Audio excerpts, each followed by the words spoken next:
Mr. Chairman, Mr. Collier, Mr. and Mrs. Hales, ladies and gentlemen and boys, it is an honour to represent the Aldwickbury Leavers of 2018.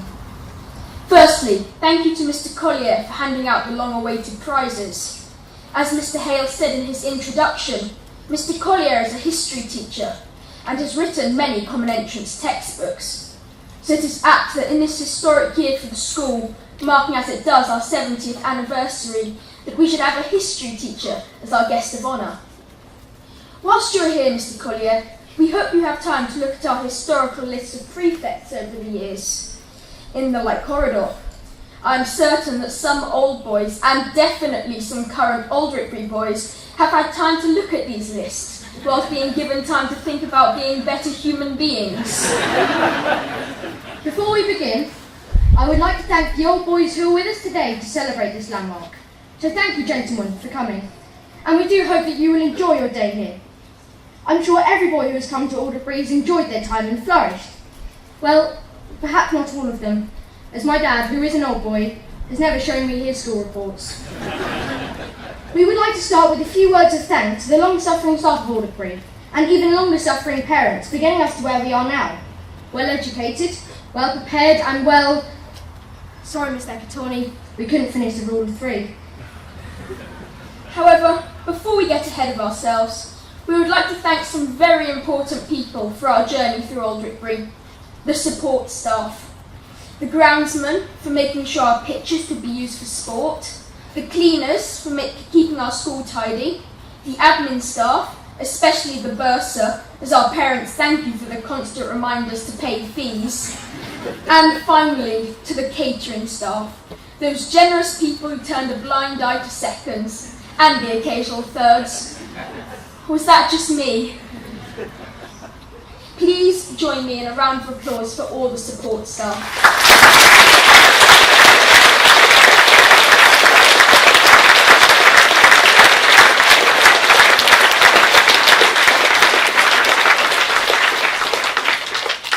We would now like to share with you a few of our memories from our Aldwickbury career. The highs, the lows, and the moments that will never be forgotten. The start of our exciting journey was in pre-prep, where everyone had a smile on their face. However, the first day nerves clearly got to some. Poor Joe spilt custard all down his newly fitted uniform, now more yellow than purple, but at least it was still a school colour, Joe. We were also terrified of Mrs. James' early morning whistle, and it wasn't just us. Our mothers seemed to also get into line formation when they heard it. But there is no doubt that pre-prep helped us build a positive attitude and prepared us for the next big step. As we now know from being tour guides at open days, the pre-prep is not only about playtime, there's plenty of learning going on too. Our junior prep life started well, made so much easier by the lovely junior department staff, both past and present. Never a day goes by without the memory of those first days in year 3 flashing in my brain. We had to overcome a major obstacle every day. Was it the food? No. Was it the new teachers? No.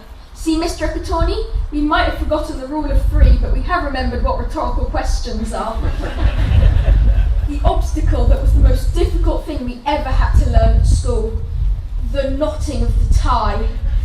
Even now when I think back, I break out in a cold sweat. We have to hand it to matron. No one, not even our mothers, had that ability to focus the school tie like matron. We still have to keep it like this. Thanks to Mrs. McCarney Redford, our impeccable Windsor knots will be with us for life.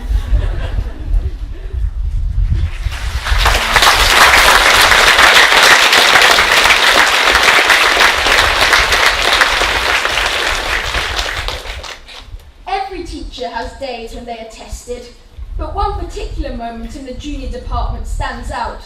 It happened in Mrs. Pendell's class and involved glue, a desk, and a very frantic William Anthony. Will had gained his pen licence, finally, and was not too keen on leaving his shiny pen overnight in his desk. He thought if he glued his desk down, it would be protected from burglars. You know, the sort of burglars that want to steal stationery from 9-year-old prep school boys' desks. It took a hammer, a chisel, and a very red-faced groundsman to free his pen. William was very pleased to be reunited with it. However, the desk was reduced to splinters, and Mrs. Pendle's patience was reduced to 0. The middle school was the next step of our journey at Aldwickbury, where we went on great trips and had great days. We'll always remember the trip to Harry Potter Studios, and who can forget the Pirate Day, where the treasure hunt seemed to never have an end. But this fun was just payback for the dreaded weekly spelling test. No matter the excuse or how ill you had been, Mrs. Preston would hunt you down and make you retake it. During year 5 and 6, everyone seemed to find even the slightest things amusing. For example, during chapel you might have heard us humming the Batman theme tune when Mr. Hales walked into the hall wearing his cape. Sorry, I mean gown. I think some of us might have done it today just for old time's sake, even though he isn't wearing it. The middle school as a whole was a learning curve for us all, but it was one that we took head on. We gained even more self-confidence, allowing us to take on fresh challenges that came our way, such as boarding. I've boarded from the moment I had the opportunity and have loved every minute, even the endless bed making every morning. As boarding monitor, I would like to encourage all boys entering year 5 in September to give it a go. Mrs. Sapanara and the Gappers are fantastic and make it so much fun. Thank you from all the boarders to Mrs. S and the team. I can't take you with me to my new boarding school, but the lessons I learned of tolerance, compromise and independence, I most certainly will. Max,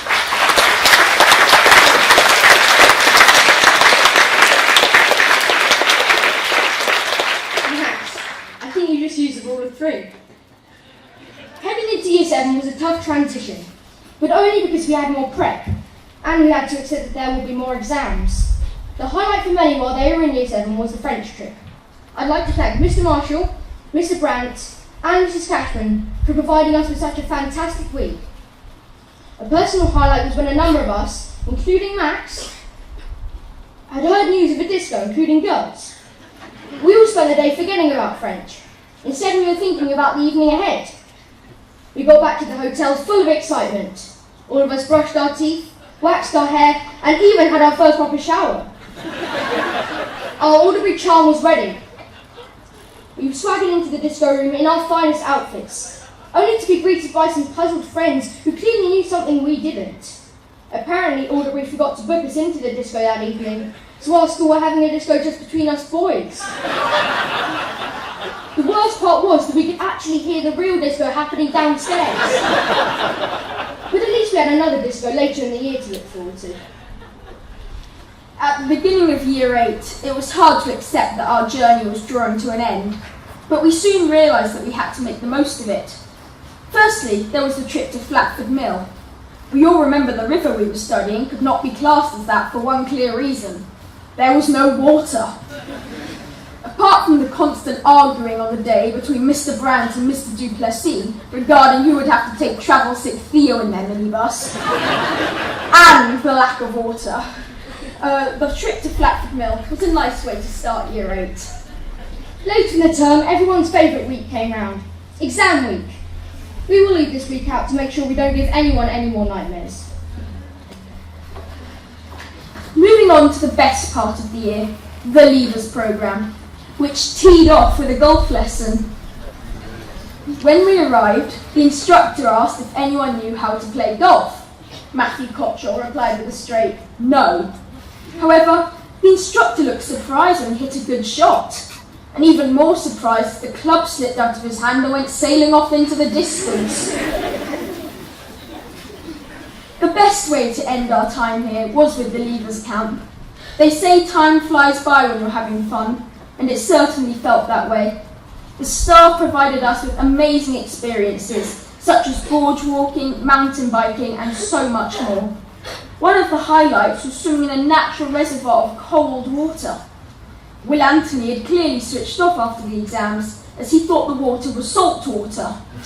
Sorry, Mr. Duplessis, we aren't all super geographers.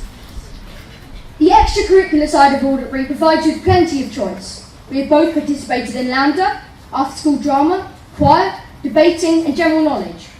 There are plenty more opportunities, including early morning athletics, orchestra, chess, sailing, climbing and, of course, the ever-popular junior activities such as speed stacking and cards.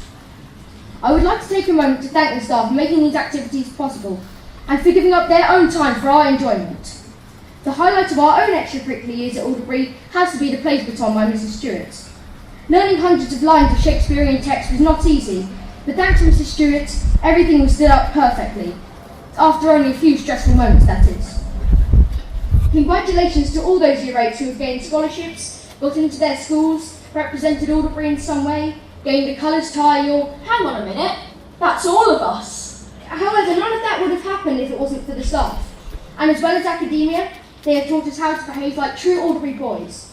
They did this using the Aldwickbury values: endeavour, commitment, respect, independence, cooperation, kindness, fairness and integrity. In 4.5 days' time, we too will be old boys.